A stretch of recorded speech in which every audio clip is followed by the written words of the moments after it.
संसद में जैसा तय था, आज मॉनसून सत्र के पहले दिन ऑपरेशन सिंदूर पर संग्राम भी छिड़ गया। दोनों सदनों में विपक्षी सांसद पहलगाम और ऑपरेशन सिंदूर पर चर्चा की मांग करते रहे।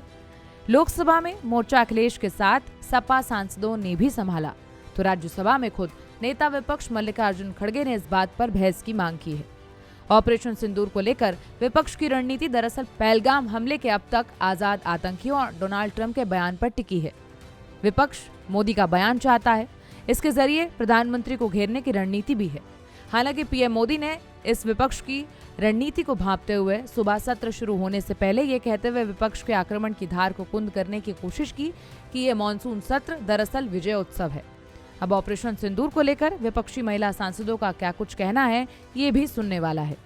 लोगों ने जान गंवाई है पहलगाम वाले इंसिडेंट्स में, और सबसे पहले तो जहां हमें श्रद्धांजलि देनी चाहिए और सभी परिवार वालों के साथ जहां हम खड़े हैं, वही हम चाहते हैं कि पार्लियामेंट में डिस्कशन हो कि कहीं ना कहीं इंटेलिजेंस फेलियर जो हुआ है और जो इतनी सारी टूरिस्ट लोगों ने जो अपनी जान गंवाई है और जिसके भरोसे वो लोग गए थे जम्मू कश्मीर में, जिस सरकार के भरोसे, तो कहीं ना कहीं सरकार जिम्मेदार है, उस पर डिस्कशन होना चाहिए। ऑपरेशन सिंदूर जो हमारे सेना और जो हमारी बहादुर सेना ने किया था, वो एक मुंहतोड़ जवाब था पाकिस्तान को, जो आतंकवादी हमले और गतिविधियों में इन्वॉल्व पाए गए हैं।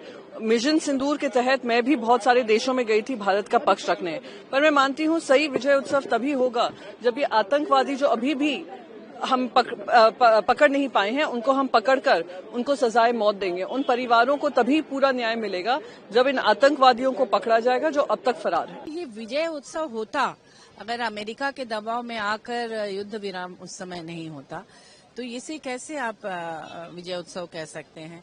और अमेरिका कुछ और दावा कर रहा है, वो कह रहे हैं कि ट्रेड की वजह से हमने दबाव बनाया। कौन सा ट्रेड है ये भी बोलना चाहिए था। और साथ में एक और जो बात आ रही है, कहा जा रहा है कि 5 जेट गिराए, तो वो क्या है, खुलासा होना चाहिए। अगर आप विजय सत्र कह रहे हैं, हम खुश हैं कि आप लोग ऐसा दावा कर रहे हैं, लेकिन उसके साथ साथ ये दोनों चीजें स्पष्ट होनी चाहिए, नहीं तो जनता कंफ्यूज्ड है। आपकी इस पर क्या राय है, हमें कमेंट बॉक्स में जरूर बताएं। देखते रहिए भारत एक्सप्रेस।